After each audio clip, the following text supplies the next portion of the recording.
Have you received a feedback recently you didn't like or you don't think you deserved? I got a negative. I actually got a negative feedback. I don't get them very often. One a year, maybe, knock on wood. And normally, it goes right back to a buyer problem. Now, I know that's my point of view. Well, today we're going to take a look at the feedback program on eBay and how it relates to customer service, eBay's policies, return requests. Because usually, or often I should say, a negative or neutral feedback follows a disappointed buyer's request for a return. They kind of go together. And how you go about dealing with them really depends on how you feel about the reason that caused the feedback. Now, sometimes I deserve it. I've had issues, and I'll show you an example, in which the error was in my listing. If the error is in my listing or it's something I failed to do or did do, then I own those.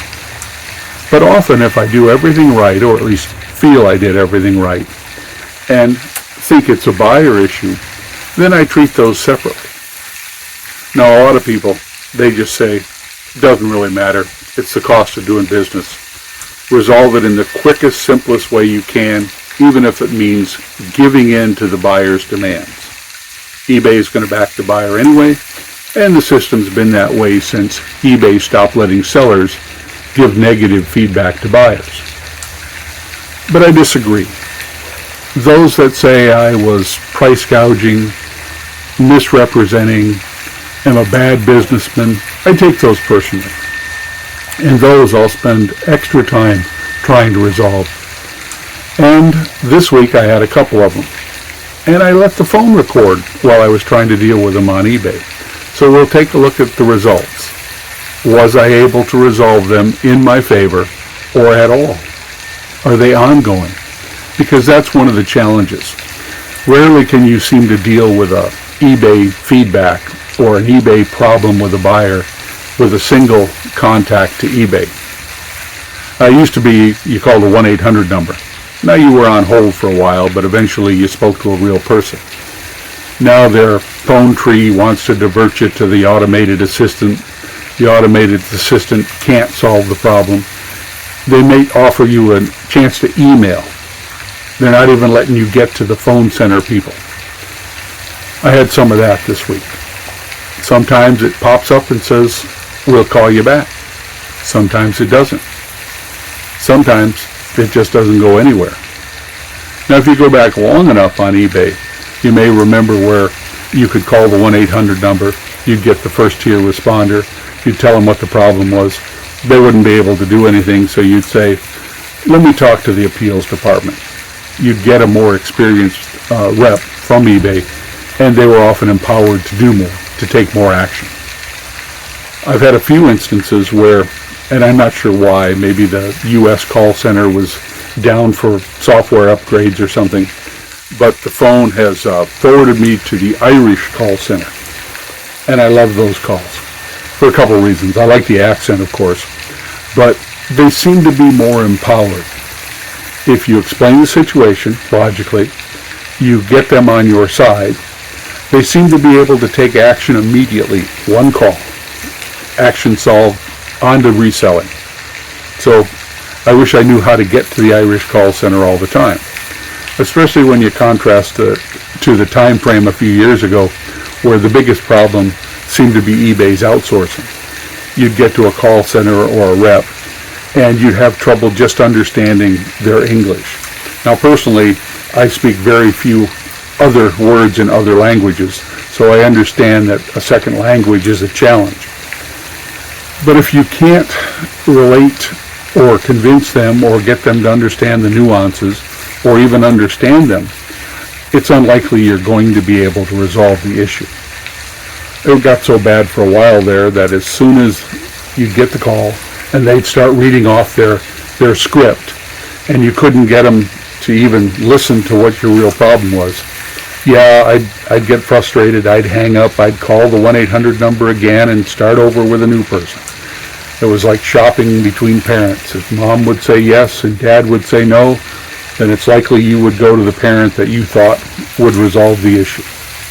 Well, it's improved a lot. This week's calls both went to people I could relate to. I think they understood the issues, but sometimes they're locked into the things they can and can't do.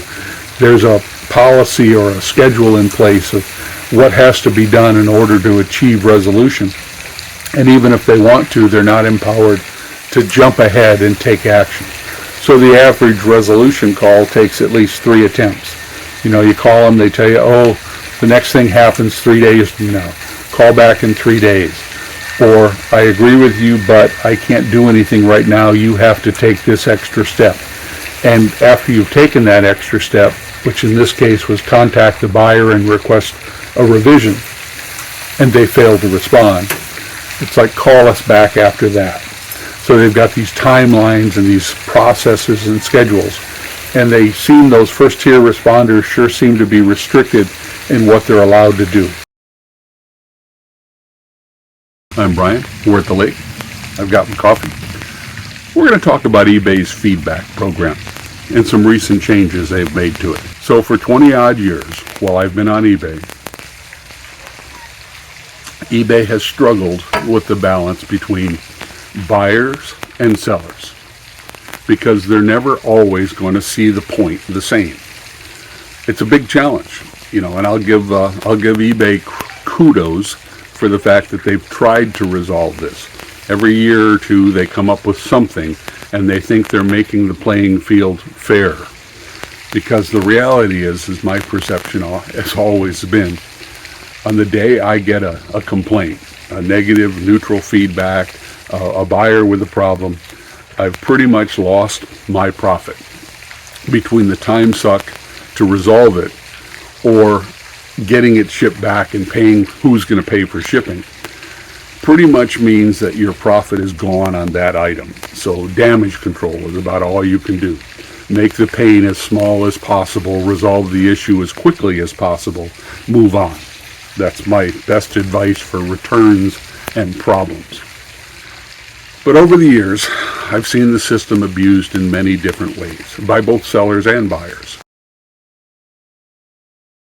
Buyers will use it there's a thing called eBay extortion. And basically it goes like this. A buyer buys an item, and you're disclosing what you know about it, and they've got some issue with their end. Now, could be the issue was disclosed, but they missed it. It could be the issue is worse than you made it appear, or the photos didn't clearly show it. And they want to use that as a hook, as the leverage to get you to either give them a refund, give them a partial refund, or take the item back. All of those things, as I mentioned, are bad for you. And you never know. This is part of the challenge. You never know which way eBay is going to fall. Are they going to support the seller, or are they going to give in to the buyer's request? So, since I couldn't get through on the phone on either of these issues, I went over to the other account and I used this new online feedback removal request form. And in this case, the buyer sent a regular return. I suspect he thought he was getting an entire filter, even though the listing is pretty clear that it's a filter replacement head. He said he just didn't like it and wanted to return it. I said no, because I don't want water filter parts back after not knowing what the buyer may have done or tried while he had them in his possession. And since this was a no option for return listing, that was within my purview under the terms of sale. And of course, within seconds, he sent me this feedback. And of course, his feedback cites an entirely different issue and blames me for sending him the wrong size. Well, all the specs were provided right from the retailer, from Grainger. So I'm confident in the listing itself. So I tried this new feedback removal process, and this is what I sent. They're now reviewing the request.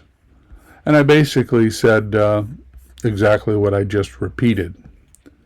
And I requested a closure or removal of the feedback after they close the case in my favor the first time. We'll follow this and we'll see how this goes, because if you're going to sell on eBay, you're going to have to deal with return issues, and you're going to have to deal with the occasional neutral or negative feedback, because buyers, I don't know, maybe they're just too used to getting things from Amazon, who asks very few questions and almost never denies a return, which leads to pallets and pallets in warehouse sales of items that have been purchased and for whatever reason returned by the customers. It's a trend I don't favor. Now, I've always had mixed feelings about eBay's feedback system. My oldest store is over 20 years now, my oldest account. In that time, they've made a lot of changes to their feedback system. For one thing, they stopped letting sellers give negative feedback to buyers. And I've had a few buyers over the years that I thought rightly deserved negative feedback, but the system won't let you. And anytime you take a system and you favor it for one group over another, you've already begun to put a bias into the system. You put a limitation in. And it causes people to do some other things. For instance, I've seen sellers give a buyer a positive feedback in the score, but completely blast them in the text. And of course, eBay will remove those if they're identified and flagged for them, because eBay has a whole list of the reasons they will remove feedbacks. But in general, any system that favors one person in the transaction over another is inherently flawed. Now, having said that, I do read every feedback I get in all three of our stores. If the person sends me a one-word feedback like thanks, I go back and say, you're welcome. If they really get into their feedback and send me a whole paragraph of just glowing about the shipping and the price and the item, I go back with a more detailed feedback. A change they made a while back on eBay is that they can now put photos and video in the feedbacks. Now, the photos I don't mind so much, especially if it comes in and it says the package arrived damaged. There was always a way to do that before. They could just message you directly and put the photos in. And that's normally what I do whenever I would get a concern from a buyer, such as my package arrived, shredded. One of the first things I do whenever there's an issue is go back and ask them a few questions like, what did the packaging look like? Please send me some photos. Show me the breakage, show me the issue, show me the damage. So we always have had a way to do that. So going out and allowing them to put it right in the feedback, I'm not so sure it was worth the effort. Especially when you have that ongoing discussion about whether eBay can't seem to keep the main pages working day in and day out without issues and glitches. So why do they have their people spend time adding bells and whistles when you really just want the platform to work consistent? There's a whole policy, which I'll show you, about when you can request. You can request it at any time, but when you can actually expect to get feedback, negatives and neutrals removed. And that's what they do. They simply remove them.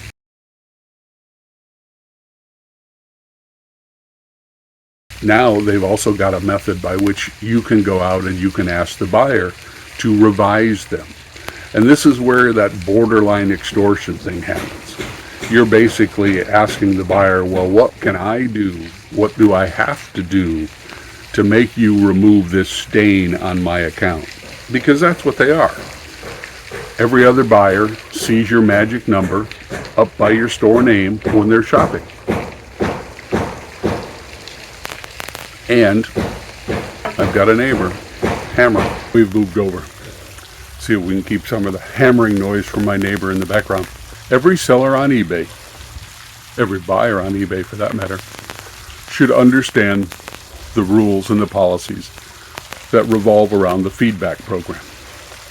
If you're a seller, you're going to want to know purely for self-defense, if nothing else. Do you have to accept a comment that comes in from a buyer? Well, you've got to evaluate it. I have 2 neutrals currently in the 3 stores. I've received negatives in the past, generally I felt they were unwarranted, I've received neutrals. But I earned that one. It turns out that the packaging, even though it looked new and sealed, it had been a different size had been put into the packaging. So when it arrived at the buyers, they ordered one size, and the item actually, when it was pulled out of the pack, was a different size. It was new. It was a correct product. Somewhere in the processing, it had been swapped with one of a different size. It still fit them. They still liked it. It was a neutral without real ramifications. They didn't want to return.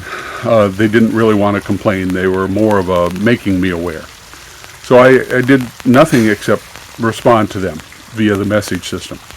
I didn't even try to get that neutral removed.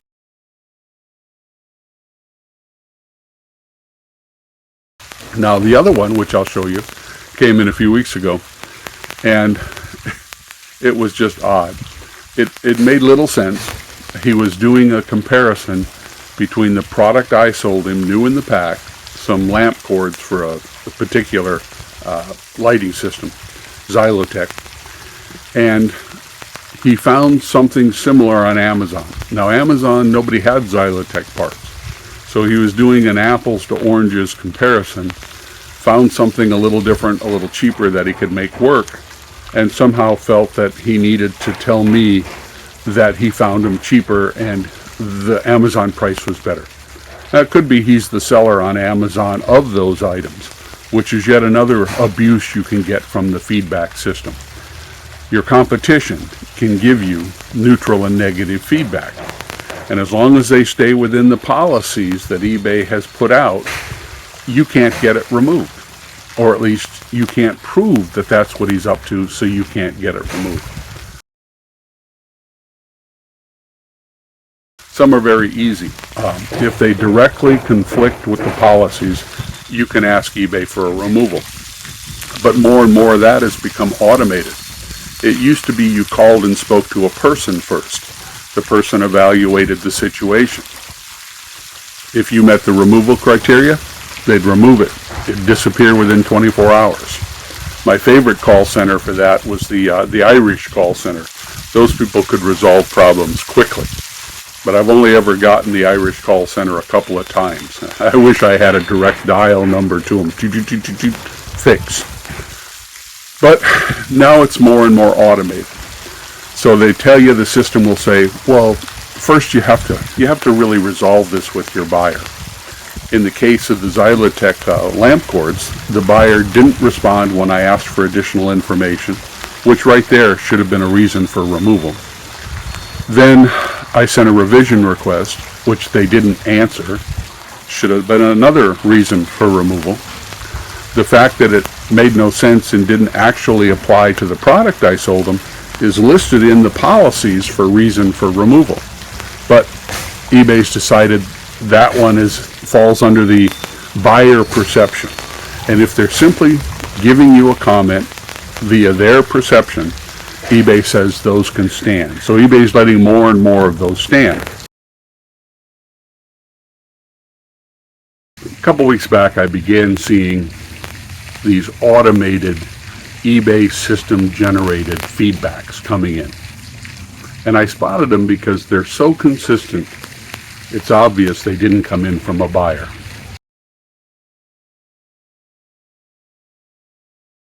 They're doing more and more of these automated systems where if the buyer doesn't give you feedback, they're going to do it. So they're artificially inflating the numbers. And I have to wonder why. What's eBay getting out of that? Is it to boost our numbers so our percentages climb? I just don't get it. What would artificially pushing up numbers do? Because it's just a comparison between you and other sellers. So if my numbers are being pushed up artificially, the other guy's numbers are being pushed up artificially. So I don't really get it. But then some of the analytics and tracking on eBay that decide whether you're a good seller or a bad seller, they make little sense either. You know, they just don't. eBay set up this system a long time ago and they tweak it, and they tweak it. And the reason they tweak it is because it really doesn't work very well. I've had buyers who do things like, will tell me right in the messages, I ordered the part to match existing items in my house. And I'm saying, well, what brand was your item? They bought a different brand. Their house had a different product. Yet they thought the one I listed would match. And then she says, well, I didn't really pay attention to the description. I didn't read it. And I didn't really look at the photos. I just read the title and ordered them. And I figured if they didn't work, you'd take them back, even though my listing says no returns. And that's especially true of items that to try them out, they have to break open the sealed packages. And then if you do get them back or take them back, now they're used. You can't sell them as new. And that's another policy that was short-lived on eBay. Restocking fees. You used to be able to charge a restocking fee when you accepted a return for something like that. But again, buyers didn't like that, so eBay didn't continue it. Sellers have to suck up that difference between I shipped out the item new and sealed, I got back the item opened and installed, uninstalled, and then dropped in some box and returned. Okay, so it sounds like I'm negative on the eBay feedback system. Well, I guess I'm more neutral. Generally, though, it's one of those programs that, other than reading the feedbacks that are sent to me and responding, because I like to be told I'm doing a good job. I like to be complimented on my shipping. I like to be told I sold something at a good price. The buyer appreciated me having an item that hasn't been in stock elsewhere to fix their thing in years. You know, so if I'm selling an industrial or commercial part and it keeps a bigger system alive and they don't have to go out and replace an entire system because I happen to stock a new old stock replacement part, I like hearing that. It's one of the reasons I sell on eBay. I like to get the right parts to people to fix their things. But beyond that, I don't pay a lot of attention to it until I see a negative or a neutral. This is Brian. I'm at the lake. We've been talking about feedback. Check out our playlist. We've got 55 other topics to go over. Hey, Rosie, good morning. Coffee's fresh. Oh, I saw. I smell it. Yeah. And more movies coming up. More clips, more videos. Just keep talking, Brian. You can edit all this crap out. You're distracted because there's a beautiful woman naked standing in front of you. I should flip this camera around.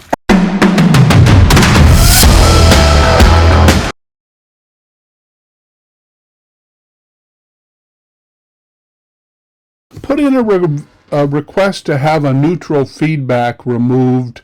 That was a follow-up to a call I had made a few days ago to one of your reps who said I should go out to the buyer, request a revision, and I explained that the buyer never responded the first time I tried to contact them, but I did go out and do the revision, and they didn't respond again this time either.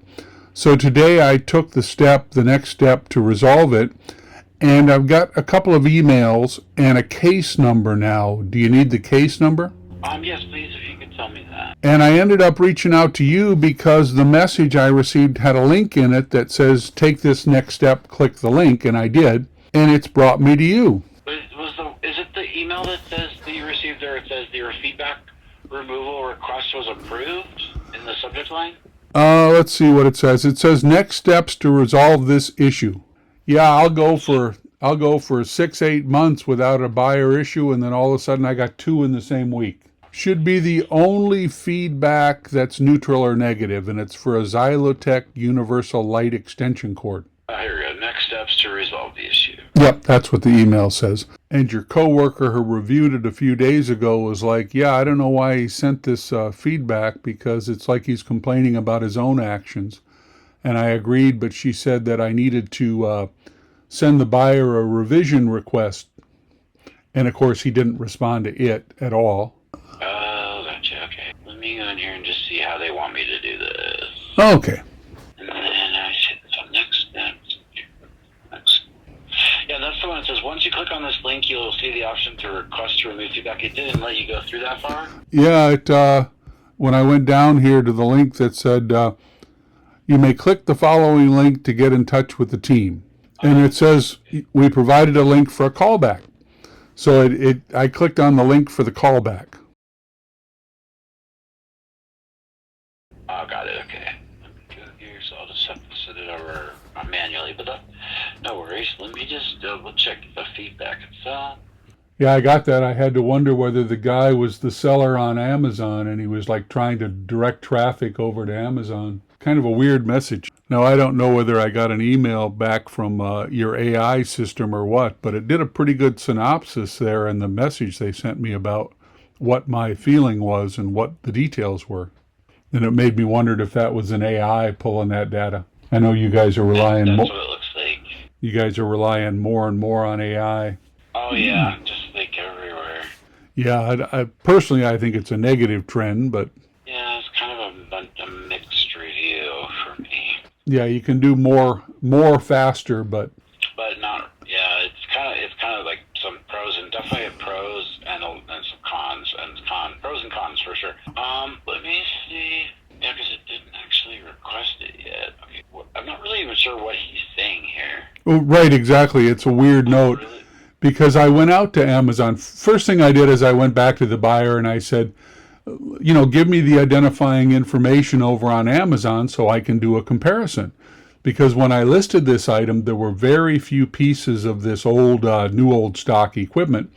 So I just priced it at $10 a piece like the other listing I found on eBay. And now he's saying that he found something similar. Well, I found no info on Amazon for this product. So he probably found something he could make work from a generic category. And then he's complaining that he was able to fix his problem cheaper by going to Amazon. So it's like, well, that's all well and good, buddy, but I'm a seller on eBay and you bought it from me. But he's never responded to anything since the initial feedback. But he doesn't say anything I did wrong, and my concern is that when another person goes to my feedback page, it's like he's accusing me of price gouging. Yeah, it seems like if that's sort of what he's trying to do, it's sort of confusing now, really. Yeah, and it made me wonder, like I said, whether he was the guy selling stuff on Amazon so that he could direct people from eBay over to Amazon. I didn't get the reason for the feedback. That's interesting. That's an interesting point. Okay, let me just get everything sent over here. Let me put the SR number that you gave me on here too, because that's why they didn't just do it through the link like regularly, but that's okay. Yeah, and I tried to go to the feedback removal page, but it wouldn't call this up. It wouldn't call this feedback up. It said I had no feedback problems in that account. So it's why I was glad that I got the email I did, but the only two links I see are to get a phone call back. Let me just copy and paste their comments again here. Yeah, it was such a good assessment of the situation. I said, oh, that must have been the AI. Yeah. It was like it pulled out and repeated my comments almost verbatim. And the reps I've spoke to are like, yeah, but we don't have any way to really overrule it. It runs amok and the system isn't really intervenable by humans. In those kinds of cases where listings are removed, yeah, it can create some problems for sure. Okay, sir, but no worries. I got that sent over already, so we just need to give this is actually going to be reviewed by a person. Oh, excellent, excellent. So let's just give them between